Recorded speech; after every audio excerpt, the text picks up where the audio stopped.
Hello coucou, c'est Karen.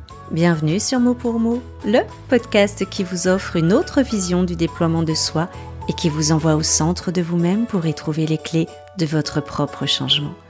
Je suis Karen Lambert, énergéticienne et décrypteuse de bordel intérieur. L'histoire du jour ? Lève-toi et brille. Allez, on y va ? Comment décrire Noémie ? Si elle avait pu disparaître dans son fauteuil, Noémie l'aurait fait. Assise tout au bord, prête à bondir loin de cette pièce, elle avait croisé ses bras, ses genoux, ses chevilles.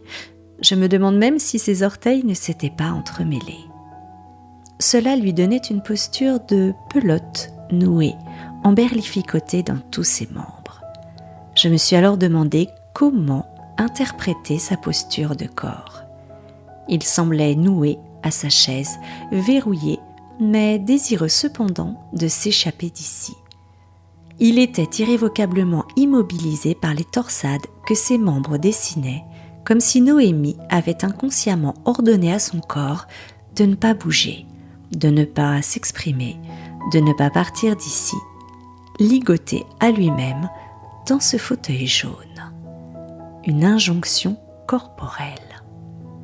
Il m'apparaissait alors des énergies contradictoires, j'avoue incompréhensibles au début. Cette jeune femme de 37 ans, semblant frêle, fragile et contractée, m'apparaissait, en prenant du recul, pleine d'énergie, d'une rare force intérieure, étouffée. Du moins, c'est ce que je croyais. Il me fallait trouver une petite ouverture dans cette carapace pour pouvoir saisir qui était Noémie, derrière cette image prostrée et mensongère de petites choses fragiles. Une armure protectrice, un bouclier qui devait dater depuis son enfance, tellement son corps s'harmonisait avec cette carapace. Noémie a, semble-t-il, toujours eu du mal à trouver sa place dans un groupe. Se sentir différente était devenu une habitude, sans y mettre de raison valable autre que « je ne suis pas normale ». Elle fit son chemin d'enfant doué, doté de dons artistiques, mais ne rentrant dans aucune case. Danse, piano, harpe, chant, stylisme, Noémie recensait bien des cordes à son arc. Dans sa petite enfance, elle faisait la joie et l'admiration de ses amis. Mais en grandissant, elle devenait la cible de moqueries, de jalousies qui l'amenèrent à se mettre à l'écart. Cette distance qu'elle imposait n'avait que pour effet d'attiser les braises, car, même de loin, Noémie illuminait une scène, un cours, un art. Elle sortait du lot, elle se démarquait du groupe. Ce jeu de miroir qui renvoyait aux autres leur incapacité à réussir ou ne serait-ce qu'à bien faire, voire même juste à faire, Noémie ne le connaissait que trop bien. Comment expliquer qu'elle sortait du lot ? Comment justifier qu'elle réussissait en quelques jours ce que certaines de ses rivales arrivaient à faire en plusieurs mois ? C'était injustifiable, incompréhensible. Noémie passait de la fierté au regard de ses efforts et de son travail à la honte de réussir. Elle se créa alors un personnage fragile et transparent pour ainsi acquérir la paix. Un personnage translucide et injuste envers la personnalité, les dons et ce feu qui brûlait au plus profond d'elle. Mais voilà, cela n'avait eu pour autre effet qu'une aggravation de la situation. Comment une danseuse, pianiste, styliste, chanteuse, comment pouvait-elle passer de l'inconsistante transparence à la brillance ? Sans la voir venir, ses camarades pianistes, chanteuses se retrouvaient face à un phare qui n'avait pas d'autre choix que de briller. Les sentences n'ont guère tardé et Noémie se retrouva inexorablement isolée et rejetée, non pas pour ce qu'elle arrivait à faire, mais surtout pour qui elle était. Son petit bordel intérieur a ainsi commencé à s'organiser sur une croyance qui, encore à 37 ans, demandait à Noémie certaines prises de conscience. la réussite, la lumière était synonyme de souffrance et de rejet. Devenue récurrente dans son enfance, elle se fit loi dans sa vie d'adulte. Ce n'est pas rien, me direz-vous. En effet, car toute la vie future de cette petite Noémie de 12 ans a été empreinte de cette croyance dévastatrice. Il ne fallait plus briller. Il ne fallait plus réussir au risque de rester seule ou de récolter la haine des autres. Les résultats scolaires ont alors étrangement chuté et une fracture de fatigue l'obligea alors à arrêter la danse car sa croissance en était fragilisée. Symboliquement, Noémie avait décidé dans la matière d'envelopper d'un voile sombre sa lumière intérieure afin qu'elle soit moins perceptible de l'extérieur. Mais Noémie, au-delà de mentir aux autres, se mentait à elle-même, s'inventant un personnage en demi-teinte, loin de sa nature profonde, contrecarrant ses aspirations et passions, tout en ayant l'intime conviction de se protéger et donc de se faire du bien. Mais ce mensonge devenait une vérité à laquelle elle se mit à croire avec le temps. En mettant de la distance avec les autres et leurs jugements, elle s'éloignait d'elle-même, se niant, en vivant dans le déni de qui elle était vraiment.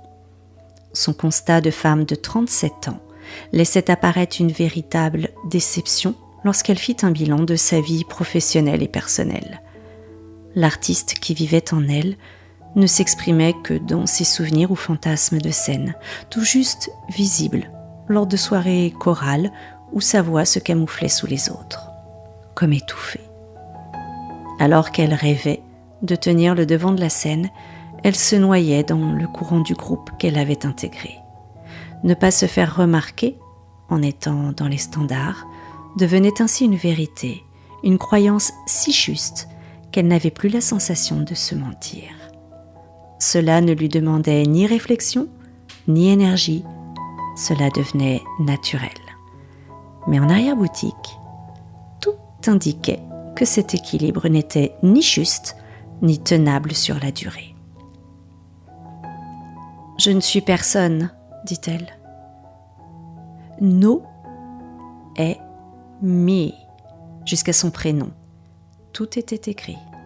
Il fallait alors tirer sur ce petit bout de ficelle, revenir à la source, l'origine de cette mécanique purement créée, réponse inappropriée mais instinctive chez la Noémie enfant. Chez la Noémie adulte, une porte venait de se placer devant ses yeux.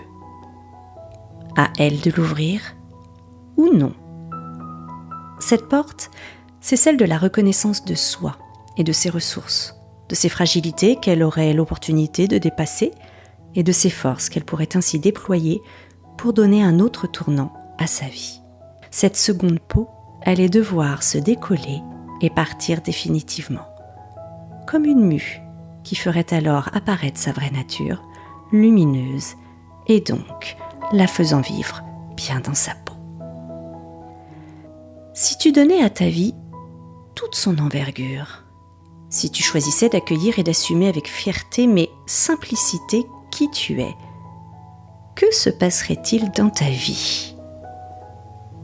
Elle me répondit. Je ne serais certainement pas devant mon ordinateur lundi matin à tenter de manager des équipes qui ne veulent pas s'entendre, à essayer de faire rouler l'entreprise de mon patron qui fait tout à l'envers et qui compte sur moi pour remettre le bateau à flot. Et quoi d'autre ?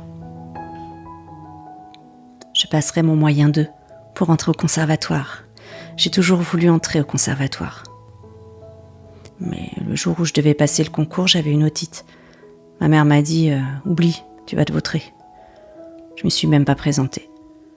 Peut-être que cette fois, je l'aurai. Je débuterai une carrière de musicienne, je voyagerai. Je rencontrerai des musiciens connus, je chanterai mes textes, j'enregistrerai mes morceaux. À moi de lui dire « Vous écrivez des textes ?» Oui, c'est quelque part dans mes carnets, dans mon placard. Ah oui, lui ai-je répondu, là où personne ne les verrait, dans l'obscurité du fond de votre placard. Son regard amusé me confirmait qu'elle avait enfin compris où nous allions ensemble. Et Noémie se mit à rêver. Ses genoux se sont délassés, ses mains décrispées. Et peu à peu, son corps a pris sa juste place dans le fauteuil jaune.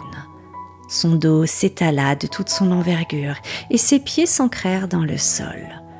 Comme déliée, la vie entra dans son corps, s'infusa dans ses membres et sa posture dévoilait alors une nature de conquérante, capable d'abattre des murs, car à cet instant-là, impossible n'existait plus. Sa tête se fixa, le regard au loin, un menton volontaire se dessina.